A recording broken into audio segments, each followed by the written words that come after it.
भाजपा को हराने के लिए छोटे बड़े 28 विपक्षी दलों के इंडिया गठबंधन में सीट बंटवारा सुलझने की बजाय उलझता ही जा रहा है। बिहार में महागठबंधन दलों के बीच सीट बंटवारे की बातचीत में दरकिनार महसूस कर रही लेफ्ट पार्टियों ने नीतीश कुमार और लालू यादव पर 8 सीटों की मांग के साथ दबाव बढ़ा दिया है।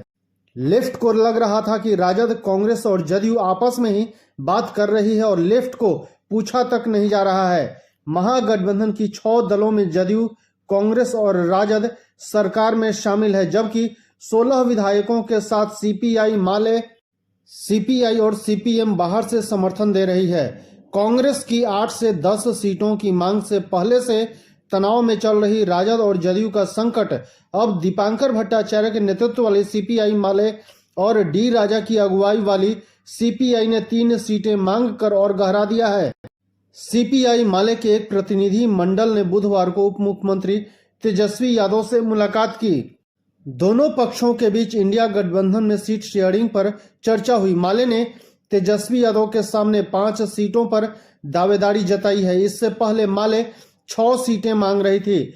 माले के प्रतिनिधि मंडल में पोलित ब्यूरो सदस्य धीरेन्द्र झा, राजा राम सिंह और केडी यादव शामिल थे। माले के 12 विधायक हैं। 2019 के लोकसभा चुनाव में राजद ने आरा सीट पर माले का समर्थन किया था और बदले में माले ने पाटलिपुत्र में राजद का। माले के अलावा बिहार में प्रभाव के हिसाब से दूसरे नंबर की लेफ्ट पार्टी सीपीआई ने बेगूसराय, बांका और मधुबनी सीट की मांग की है।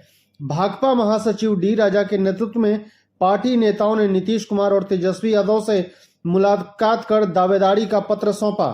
सीपीआई ने इंडिया गठबंधन की सफलता के लिए सकारात्मक, सहयोगात्मक और लचीला रुख अपनाते हुए सभी घटक दलों के से सम्मानजनक समझौता करने की जरूरत बताई।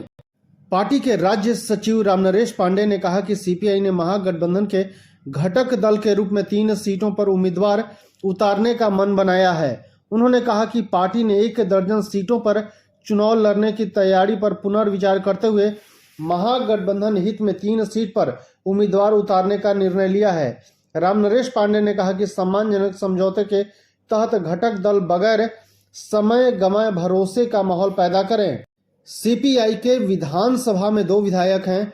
2 विधायक तीसरी लेफ्ट पार्टी सीपीएम के भी हैं, लेकिन लोकसभा चुनाव के लिहाज से कोई क्षेत्र नहीं है जहां वो गंभीर रूप से दावा पेश कर सके। माना जा रहा है कि सीपीआई माले 2 से 3 सीट और सीपीआई बेगूसराय सीट मिलने पर तैयार हो सकती है। धन्यवाद।